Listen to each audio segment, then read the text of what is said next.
pause on those pictures and give a little bit of background. So when I hit slides that have my own pictures, there'll be some background. Okay, so that's all the items. This talk I entitled The Environmental Nakba, to understand the relationship between Palestinian liberation, the occupation of Palestine, war, genocide, and environmental crisis. So these are things that we often see as separate. Nakba, as I'm sure many of you are aware, is the Arabic term for the catastrophe of 1948, which is when Palestinians undergo ethnic cleansing, removal from their homes and villages, and become attempted erasure from Palestine. Many people have made the point that Nakba is not a moment, but an ongoing process, so there are many overlapping and continuing Nakbas.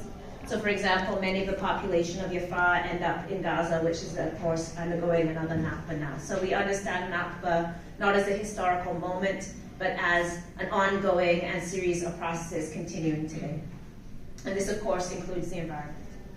I wanted to begin with this quote, so I have to read off my phone because my eyes, I said I'm getting old. Okay, so when I was in Palestine, one of the places that I did visit was the Palestine Institute for Biodiversity and Sustainability, which is co-founded by Dr. Mazin Kamseer, who's a Nobel Prize nominee. And one of the things he said in conversation with us is that colonialism is not only a threat to human diversity, it is a threat to biodiversity. And I think that very much perhaps sums up this talk and the ideas behind it. So just for a bit of background, sorry, I can't get to a full slide here because it just gets weird. So I'm sorry to not be in the slideshow. So just a little bit of background about historic Palestine. Palestine is in the Fertile Crescent, which stretches from Palestine through to Iraq, and that features mild weather, diverse fauna and flora, rich soils, and the presence of wild seed species. So the Fertile Crescent provided the first domesticated animals and plants, including wheat, barley, lentils, goats, and donkeys. This settlement ensured an increase in human populations and the development of so-called human civilization. Local people in the Fertile Crescent lived in harmony with nature for millennia, except for a few documented cases of the overuse of the environment, for example, in Jordan, which has been documented. But for the large part, as is the case in most indigenous populations, people understood how to sustain the environment. If you're familiar, if any of you have been in the Middle East, in that region, Jordan, Palestine, for example, people grow a lot of fruit-bearing trees that need very little water and survive in very little soil. People use native irrigation. Many of the migration patterns, of course, follow the natural water. So people lived with the land without artificially enhancing that, and of course grown appropriate species and sustained those. Sorry, I have to keep switching back and forth. The 19th century brought a dramatic shift in paradigms as the age of empires ended, and Europe evolved the concepts of ethnocentric nation states, which was exported to the Middle East in the form of Zionism. And Zionism is based on the myth of what they call a land without a people for a people without a land. And this was used to justify the ensuing catastrophic environmental and population changes. Over the past 100 years, the process has led to having nearly 6 million Jews in Palestine, most of them who were immigrants, while 7 million Palestinians are now refugees or displaced people. And this also has a catastrophic effect upon the environment. If you see the picture on this slide, this is from Jaffa, which is, as was told us by Dr. Sami Shahada, who's the head of the Balad party in Palestine, a party primarily of Arab Palestinian citizens. Despite this myth that there was no development, you can see this is one of the sewage plates from Jaffa, and it says Municipality of Palestine on there. So you can see that far from the myth that there was nothing in this area until it was developed by European settlers. There was a whole sewage system, there were buildings, there was a tram. What year is that thing? That predates, that's like in the 1800s and 1900s. So there was a train system that went into Lebanon, like through to Beirut.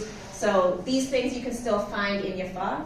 And one of the things we did in Jaffa was take a Nakba walk to see both the original, what was left of Jaffa, and then how the Nakba had taken place. And so they showed us, for example, photographic images of Jaffa as it existed before 1948, and then, for example, how people at the time would paint the land as empty and as though there was nothing there, but you can see in the very same orientation they're looking out, there was of course mosques, buildings, etc. So this is just a very important corrective, right? Because part of the very underlying idea of how we understand Palestine is this idea of the empty land. This is, I'll just say the picture on this slide is from Aida refugee camp in Bethlehem. Also, people from the 48 Nakba live there, and this is one of the many paintings and pieces of art on the wall, and this is of course the villages that people in the camp. What is the 48? 48 is the Nakba, so that's where Palestinians are expelled by the incoming Jewish population. It's like their holding zone or something? Sorry? That's where it's... No, it means catastrophe. So Nakba is where 720,000 Palestinians are forced from their homes under military threat. Many are murdered, people are expelled. In Yafa, for example, they forced people out of their homes. Only about 3,000 to 4,000 people were left, and that's essentially those who could not flee. Yafa is a port city, so people were forced onto ships, largely to Jordan and Lebanon. Those who could not get on ships ended up largely in Gaza, what is now Gaza, in that area. It always was Gaza. And then about 3,000 to 4,000 people who were not able to flee themselves ended up in what was literally called ghettos, and this is by people who were, of course, fleeing German ghettos during the Holocaust. Then Israel passed a law where they did a property check, and if you weren't in your home at that time, your property was considered neglected and therefore forfeit. So they drove people from their homes, then went around, counted the homes, and said, well, you're not in your home, you've neglected your property. And that, of course, meant that the settlers could inhabit your home. That winter was very cold. People had to go and beg, for example, blankets from their own house. So this is part of the process. So it's both a military process and then following illegal land claims in particular that are made to seize the property and land of Palestinians. And that is ongoing. Does that help? Yeah, thank you. All right. So Zionists expelled about 2/3 of the indigenous population of Palestine, taking over 78% of Palestinian territory during the Nakba and then ongoing to this day. 11 urban neighborhoods were ethnically cleansed, and 531 villages were razed to the ground. And this period of atrocities became known as the Nakba, which is Arabic for the catastrophe. So Nakba is the process, not the place. Yeah, it's not a place. It's a word for the catastrophe, the disaster, like saying the Holocaust. It's the name for the historical process and time period. So one of the effects that we often don't talk about, we obviously talk a lot about things like refugees and war, but part of the process of Nakba has also been, as I said, an environmental Nakba. And this is seen, for example, in the impacts today of global warming on Palestine and the Middle East. Palestine is among the most climate vulnerable regions in the world, facing a wide range of climate hazards that severely impact its population. This includes rising temperatures, water scarcity, and increasing drought frequency, which threaten both livelihoods and food security. The ongoing Israeli occupation, conflict, and destruction of infrastructure have weakened Palestine's adaptive capacity, hindering the implementation of climate resilience strategies. For example, the war in Gaza has caused significant CO2 emissions due to destruction of buildings, which has further accelerated climate degradation. This is one of my pictures. I should have snapped this the whole time. So one way that you can tell Palestinian homes in the West Bank is that Palestinian homes will always have water collectors on the roof or elsewhere. This is because Israel controls the supply of water to Palestine. So despite the fact that, of course, Palestinians pay taxes, which are then appropriated from them to Israel, settlers are given, in the West Bank, are given very cheap housing. They often do not pay for things like water, electricity, or services. They will get those for free as an incentive to move into the settlements, whereas Palestinians pay taxes, but because Israel controls all these services, Palestinians often have only 6 hours of water a week, for example.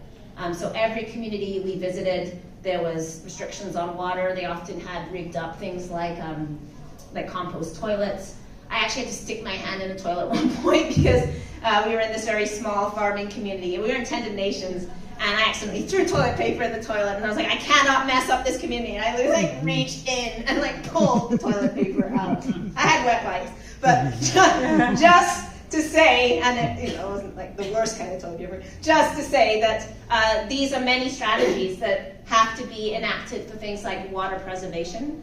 at the Palestinian Biodiversity Institute. I didn't have too many pictures from there because I was busy taking pictures of the hyenas that they had and all the animals. But there, for example, they are training and experimenting in things like aquaponics, so being able to use very small amounts of water to have tilapia fish and then have that with plants in order to use aqua growing, in order to maximize the use of water. But water shortages is across the West Bank and of course in Gaza, including poisoned water, deliberate destruction of the desalination plants that prevent people from getting fresh water from the ocean and other techniques. It's really hard to go back and forth, I'm sorry. This process has been named as ecocide. So the environmental devastation in Gaza is an often overlooked but crucial aspect of the ongoing genocide by Israel on Palestine. The assaults on Gaza have not only caused immense human suffering, but have also inflicted severe and lasting damage on the environment, transforming the region into a toxic wasteland. And of course, we've all seen those images of virtually every building raised in Gaza, the landscape that is now completely devoid of any infrastructure at all. This environmental demolition, which is referred to as ecocide, is a deliberate strategy that compounds the humanitarian crisis and poses a long-term threat to the region's sustainability and to the health of its inhabitants. This is very similar to ongoing colonial processes, for example, in Canada. So hunting laws that forbid Indigenous people from hunting, that restricted hunting to very small periods, which meant that people could no longer sustain themselves, right? So one of the techniques you use in committing genocide against the people is removing access to land, removing access to sustainable food, forcing people into starvation, dependency. It allows you, for example, to control people by food distribution. Of course, we're seeing that in Gaza, right, where you now have humanitarian aid administered by American biker gangs and the neo-Nazis. Israel, and we've seen thousands of people shot at those food pickup stations while aid is held at the border. But of course, Gaza itself is not able to be sustainable in terms of producing their own food, which makes them dependent upon outside aid. And this is a function of colonialism. Gaza's environment has repeatedly been subjected to catastrophic damage. Following a 50-day war in 2014, the Palestinian environmental engineer Abir al-Butna discovered that many agricultural areas targeted by Israeli missiles had become infertile. And this also included fish that are poisoned water, and other aspects of the environment. Following October 7th, the continuing attacks on civilians, infrastructure, and agriculture have only worsened the environmental crisis. Northern Gaza was once 2/3 agricultural land and is now completely decimated. Strawberry fields, olive trees, and lemon trees have all been wiped out by the well over 80,000 tons of bombs that Israel has dropped on the Gaza Strip. Daniel R. Boyd, the UN Special Rapporteur for Human Rights and the Environment, noted that Israel's military operations result in massive carbon pollution, contaminating air, water, and soil with toxic substances. These operations have destroyed Gaza's water and sanitation infrastructure, exacerbating the already dire water crisis. The term ecocide itself comes from the Vietnam War and was used to describe America's deliberate destruction of the environment. Samira Homerang-Saunders documents that Gaza's soil contains radioactive and carcinogenic elements, such as depleted uranium and phosphates, embedded in the rubble that is issued for reconstruction. The use of white phosphorus, which is illegal under the UN, but has been documented in use in both Lebanon and in Gaza, by Israeli forces, has led to severe long-term environmental and health consequences, with long-term exposure causing respiratory diseases and cancer.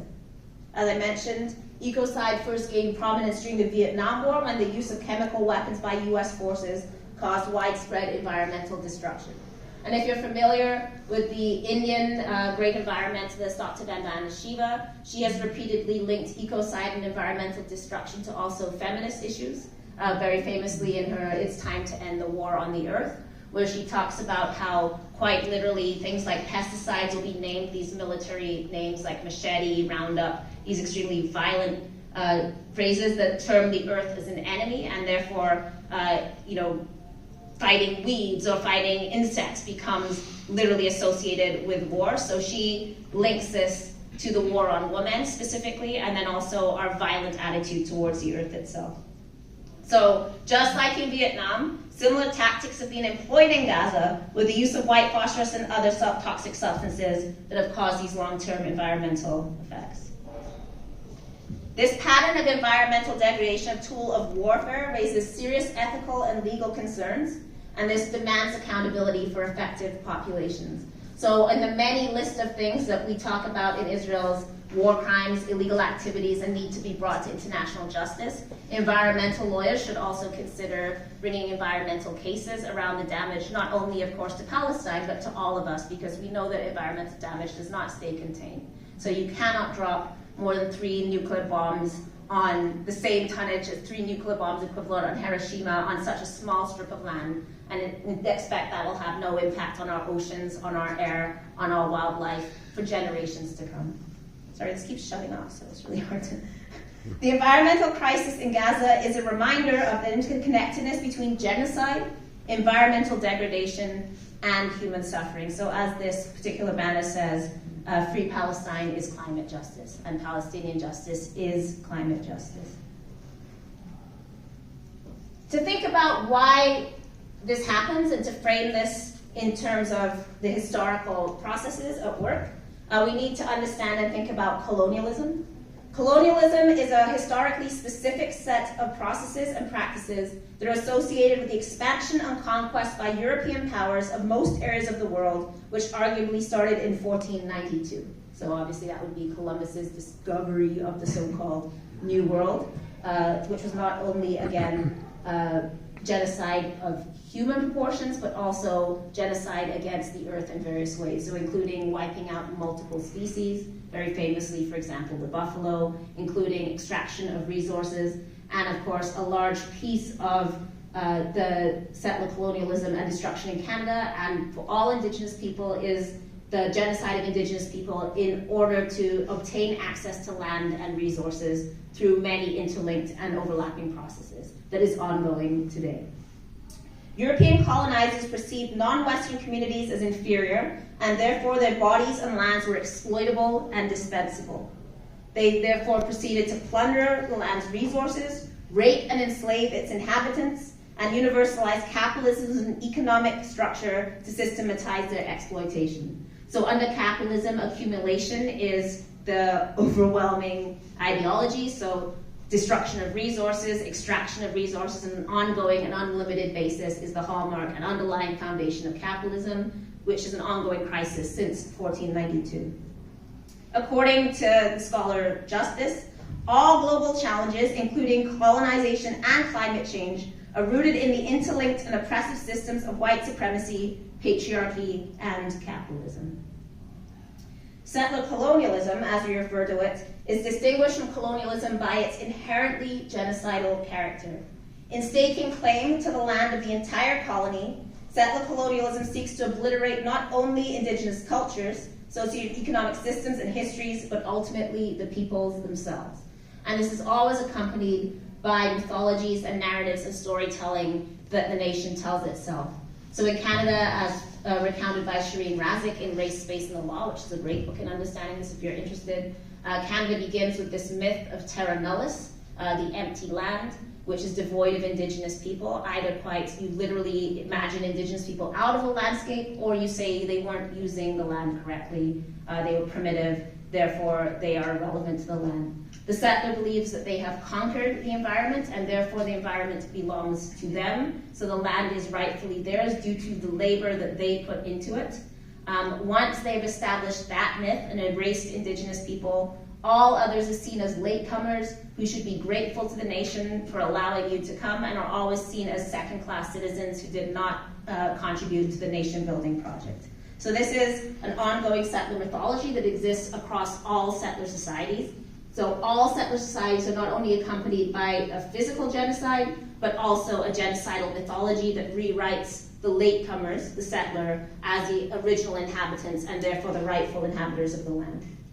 So settler colonialism seeks to obliterate these people, and the original inhabitants are dehumanized into non-existence, which renders their land available for takeover both morally and then through legal processes as well. This is really hard to juggle. When we think about modern environmentalism, we often think of environmentalism as a counterweight to settler colonialism.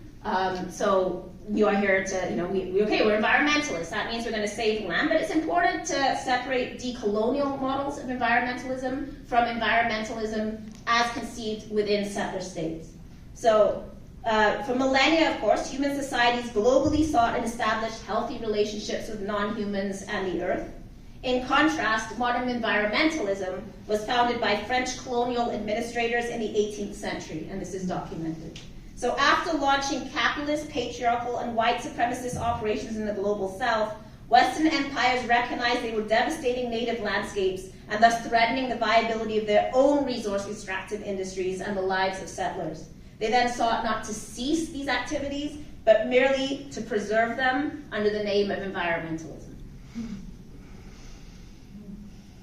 So, for example, the former English slave master and plantation manager Charles Waterton also was credited for originating bird sanctuaries and nature reserves. The very notion of nature, of course, depends on an opposition to nature. So as opposed to understanding everything as nature, once you establish an urban space that is not nature, you then establish a nature preserve, a national park, etc., which then the wealthy inhabitants, the white settler inhabitants, can leave their cities and go into nature. So it is primitive to live in nature if you're indigenous, but white settlers can go into nature on a temporary basis, which is seen as, reconnecting to the land. In Canada, things like our national parks have a long history of prison labor. So the national parks in Canada were built largely by conscientious objectors in World War I and beyond. So Mennonites, Ukrainians that were interned, later the internment of homeless people, all went into building our national parks. So the very notion of a national park is inherently connected to these repressive operations of the state. So we think of them as these places where we go to be free, but underlying the national park is always this form of state violence. Bird sanctuaries were also created. I said bird sanctuaries. Scottish-American naturalist John Muir invented national parks to boost tourism and enable nation building for new settler colonies. If we had time, I would show you, for example, I often show my class this oil ad by Cenabus Oil that uses this whole mythology of Canada, but they depict the oil sands as a kind of natural and environmental outcropping of both our progress, our Canadianness, but also that somehow this is a preserving project, right? So the idea, the settler colony will often use these limited notions of nature, like we have a national park, look at the Canadian landscape, look at the Rockies, we're such a beautiful nation, you can tour us. I once heard an oil exec in the Calgary airport talking about how great Calgary is because it's so close to the mountains and there's such fresh lakes, and I'm like, yeah, that's the thing you're trying to destroy. Well, what's an oily? What do you mean by an oily? What do you? I was in the airport. I could hear this oil executive talking to okay. I don't know, whoever it was, and he was talking about the work he was doing to work on the pipeline or whatever, and then segued into talking about how great Calgary was because you could just go straight into the mountains, and it's so there's so much fresh air, there's so much fresh water. I'm like, dude, you're here to destroy that. But the settler colony does not see a problem between that. Leanne Simpson has written about how Banff National Park, if you go to the Writers Center, for example, is funded by oil money. So when you go to the Writers Retreat in Banff, it's not Irving, but it's whatever the equivalent is. It's the Irving Oil Center for literary art. And she's written about that in her books, the experience of being in Banff, writing about Indigenous land reclamation in a national park, which is on Indigenous territory that is awash in oil money in order to present this idea of our superior civilization. Muir whitewashed slavery, and he labeled Indigenous peoples as savages. So we cannot forget that these modern ideas of environmentalism are not separate from the processes of settler colonialism. In fact, they are part of them. This picture on the side is from the Palestine Biodiversity Institute, one of the pictures I actually took. There was these hyenas there, and I was very obsessed with petting them. I got in trouble for it because I stuck my hand in the cage, and they said, "She's not a pet. She's not a dog. Move your hand." And then she licked me. So I have 1,000 pictures of this hyena. But you can see, for example, part of this institute is trying to preserve the history of native species and then also replicate them. So they're trying to, for example, hold native seeds, replant them, teach people about these species. Israel is very well aware of this project, because in fact at various points attacked seed banks, deliberately has attacked people that are trying to preserve the native flora of Palestine. So Israel, under this argument, and this is an argument by academic Gada Sassa, she argues that Israel uses what she calls green colonialism as a tool of land theft and repression. So Israel greenwashes its genocide as being environmental, but in fact one more tool in the toolbox of oppressing Palestinians. So at least 380 nature reserves and 115 national parks were created by Israel. Gada Sassa argues these conservation projects act as green conduits for processes of ethnic cleansing of Palestinians and as a land grab.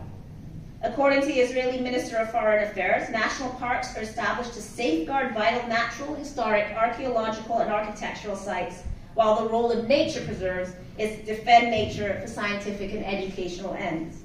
But however, Palestinians are stripped of the right to cultivate or build on their land when it is labeled a national park or nature reserve, as they are designated as a threat to the integrity of these areas. And Israel will often locate these parks specifically in areas that they are looking to annex, so within Jerusalem. I don't know if people are familiar with the Jerusalem Metropolitan Bill at all. This is a project to Judaicize Jerusalem that deliberately targets Palestinian and Arab communities, including communities like Silwan. Many people have heard of the Christian community of, what is it, Bethel? What's it called? That's currently under attack by Israel. So many of the communities surrounding Jerusalem, Israel, under the guise of a city planning bill, has planned to erase these. Part of this is in order to prevent the possibility of a Palestinian state, because it would bisect many of the communities in the West Bank. And one of the tools they use to do this is establishing a nature preserve, a green belt, and then saying that Palestinians are the ones destroying the environment, and that this is to save the land. Elle, did you get to Canada Park? Did you see Canada Park? No, I saw the Canada thing in Jerusalem, but yes, go ahead. Tell us about Canada Park.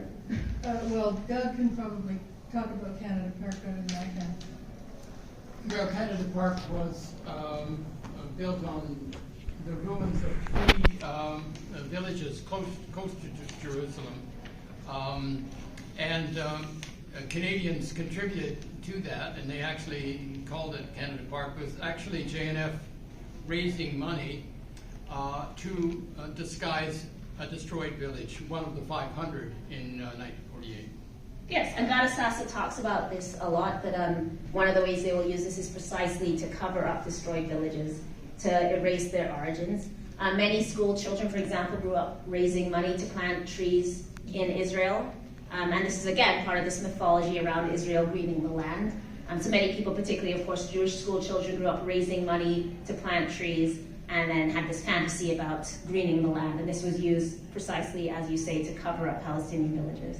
And in Canada Park, they planted Canadian trees because they grow faster, so they could cover up the ruins of the Palestinian villages. And Canadian trees are not indigenous to Palestine at all. So it's another environmental kind of way of destroying, it's environmental washing. Yeah, so the needles, also because people of European origin wanted European-style forests, so as opposed to the Palestinian native trees, part of, again, the process of designing. And you actually see this if you're in the West Bank. I actually had this whole theory around, like, the architecture of oppression, because you really do see the difference between how Palestinian villages are built and then the imposing of settlements, which are built very, very quickly and are meant to be imposing. So they do not fit with the landscape. They're literally like on top of the landscape. Palestinians, for example, often delineate their property with cacti. Israel is very interested in bulldozing and destroying those cacti. Olive trees, of course, Israel has uprooted like millions of olive trees. But also the pine needles from these pine trees that they planted have made the soil acidic. They killed a number of native species that became extinct, such as squirrels that lived in the native pines that Palestinians have. These invasive pines are planted, so a number of species actually went extinct, but we do not hear about this. We still hear about this idea of making the desert bloom. So Gada Sassa calls these green colonies. As she says, they are planted by Israel, signifying that a justification is entirely manufactured for their creation. So the purpose is not environmental at all. In their own words, Israeli tree planting was not perceived as an ecological practice, but rather as a way to physically freeze undeveloped Palestinian land for future Jewish development. So by putting down trees, essentially they would then say, okay, we'll have this, and then when they wanted to develop the land, the trees will be removed. So far from being an environmental project, it's actually a way of seizing the land. For example, Israel is currently planning to uproot hundreds of trees in its oldest planted forest, Huldah Forest, to power the central district with renewable energy. So giving the lies the idea that this was about creating green spaces. The director of JNF's Forestry Division claims the best guards of the land to be trees, since they create, preserve, and demonstrate presence on the ground. So we have here a very direct quote linking the planting of these trees to specific modes of surveillance and erasure. This is known as the Green Wall within Israel. So besides serving as a land-grabbing instrument, Israeli protected areas are meant to impede the return of Palestinian refugees. We often hear that there would be no possibility for right of return. There just simply isn't the room. Even if there was a Palestinian state, there's no way we could grant that. At the same time as Aliyah is, of course, granted of return to any person of Jewish descent in the world has a right to go to Israel. But we're told there's not enough room for Palestinians. Of course, that is not true. There's plenty of open land. But this is just one more way of blocking Palestinian return. Lands were delineated by trees to facilitate the surveillance of Palestinians. And Israel also attempts to inhibit Bedouin Palestinian incursion and herding through afforestation.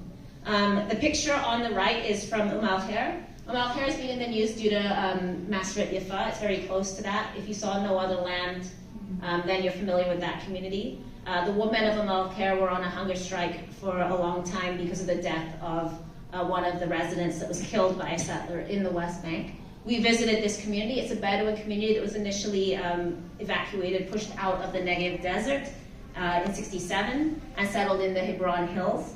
This is one of the murals in the community. It's the father of the community leader who was run over by a settler car. Of course, there was no justice. Every community will have these kind of murals to the martyrs.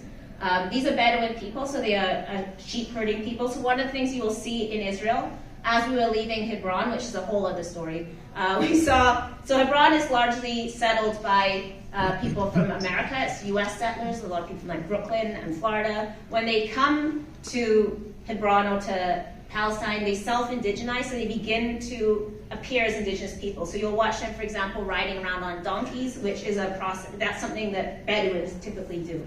So one of the ways they've enacted this is they give the teenage boys sheep. So these are American settlers that now essentially cosplay as shepherds. But what that allows them to do is claim the hillsides. So they say, well, we have to graze our sheep. So whereas a home can only take up so much room, if you say this is grazing land for our sheep, it allows you to claim the entire hillside.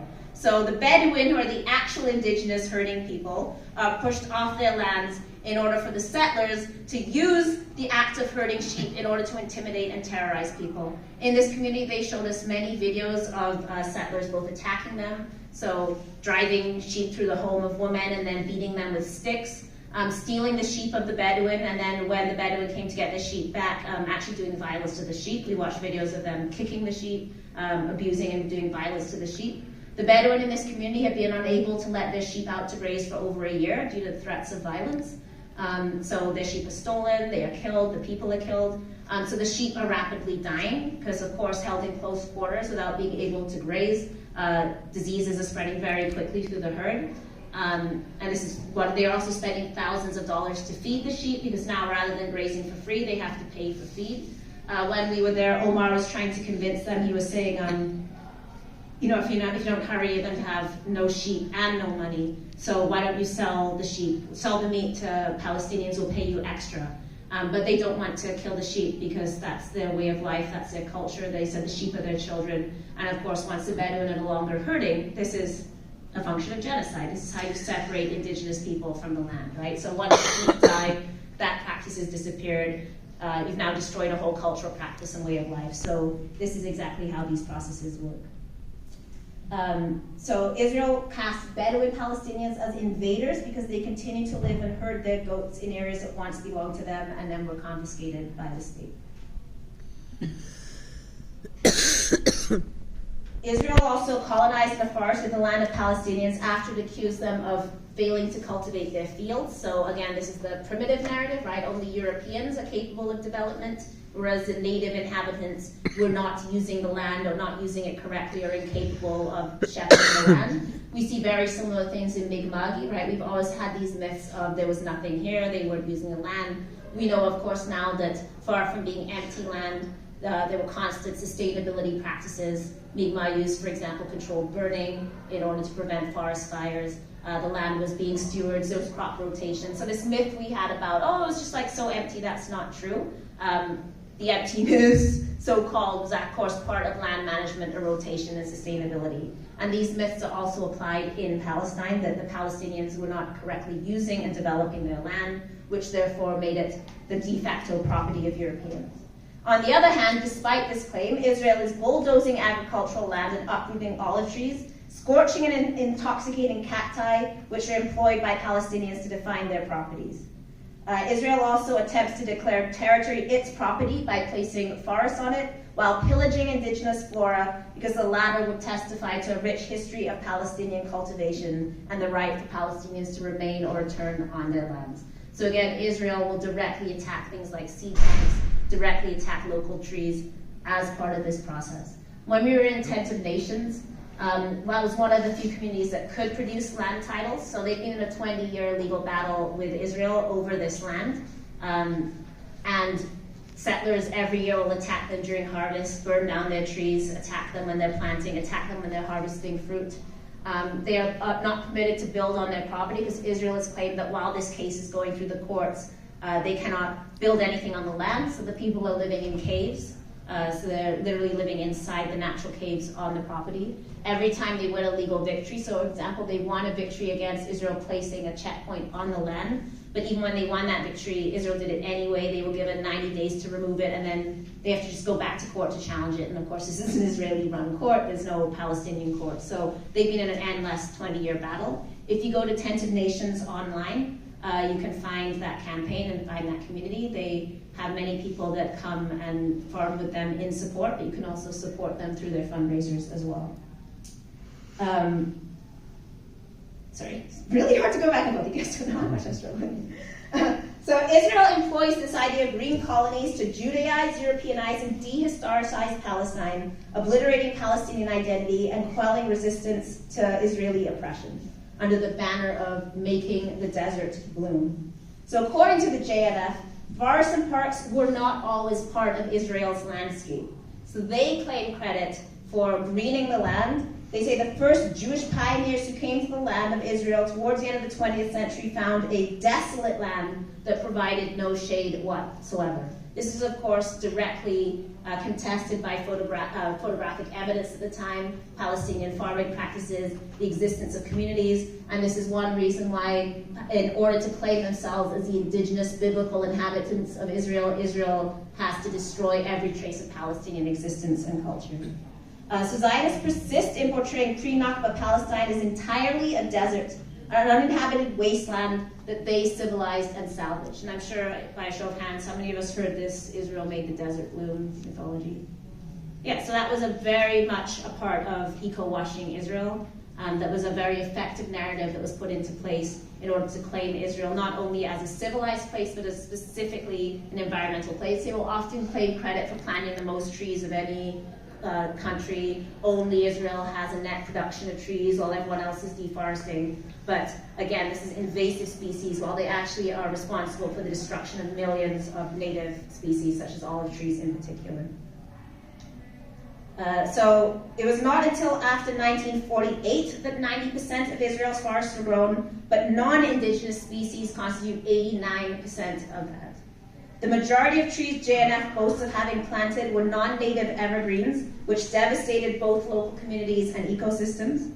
For example, animals belonging to Palestinian shepherds could not feed on greenery after it was acidified by the shedding of Israeli pine needles. We've seen wildfires tearing through Israel recently, and this is because they're planting flammable pines in an environment that does not sustain them, that suck up the water table, and that are not appropriate to the soil. So these are highly flammable trees. Israeli planted forests have even been termed as pine deserts by environmentalists, due to the biological paucity that they have caused. Part of this mythology is, again, like this idea of the empty land. So indigenous carob and fruit trees, including more than 800,000 olive trees since only 1967, have been uprooted by Israel. 80% of the responsibility for staggering 23% reduction in its forests between 1971 and 1999 can be laid at the feet of Israeli colonization and militarism. In 2001, the Israeli state uprooted 670,000 fruit and forestry trees there. So just in 1 year, 670,000 trees uprooted.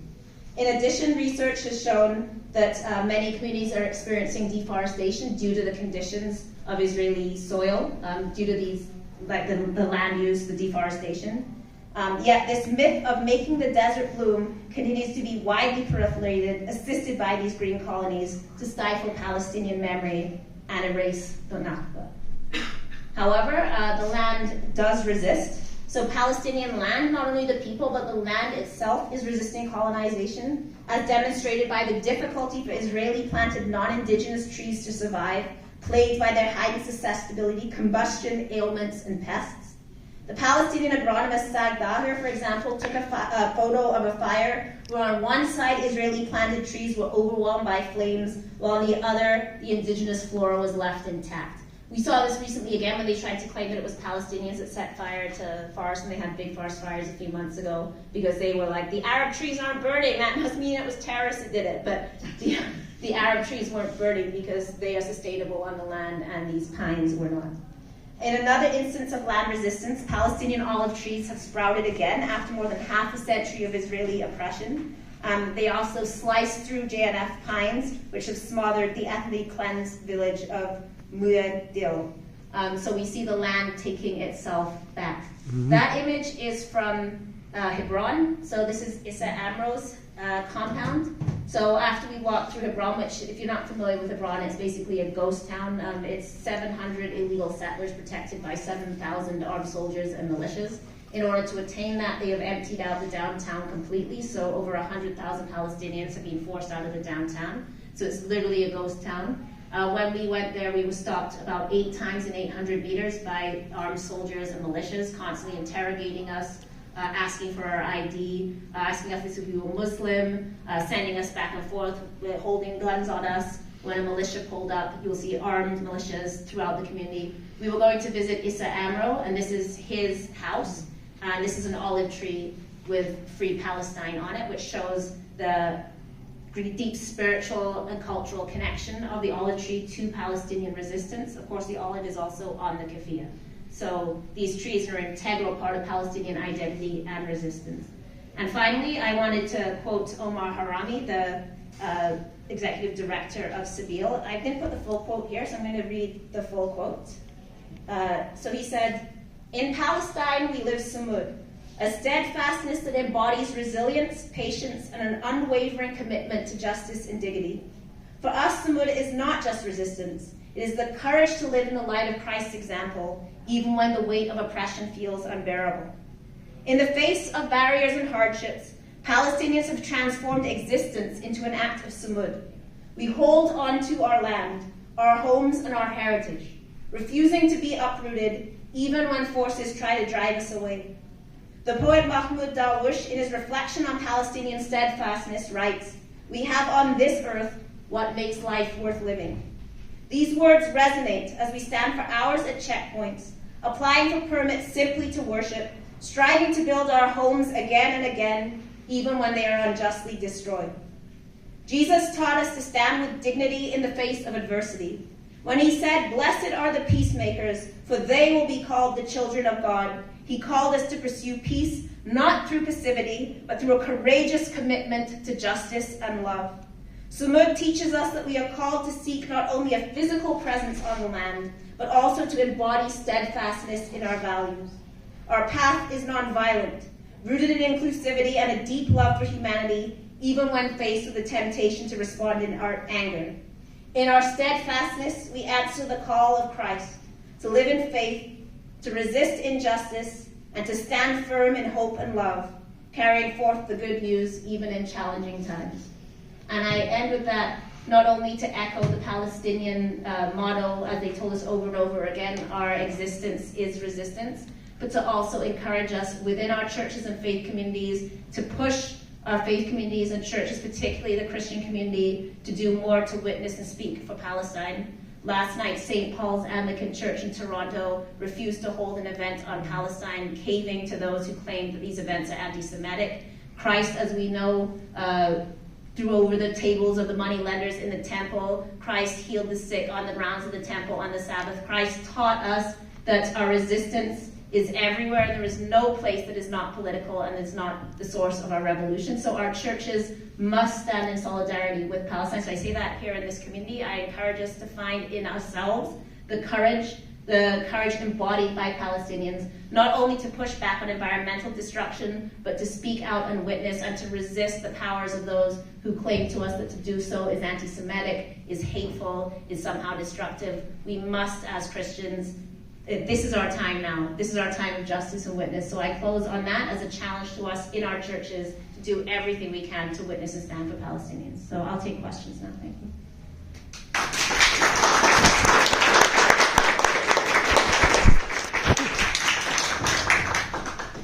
Are there any questions?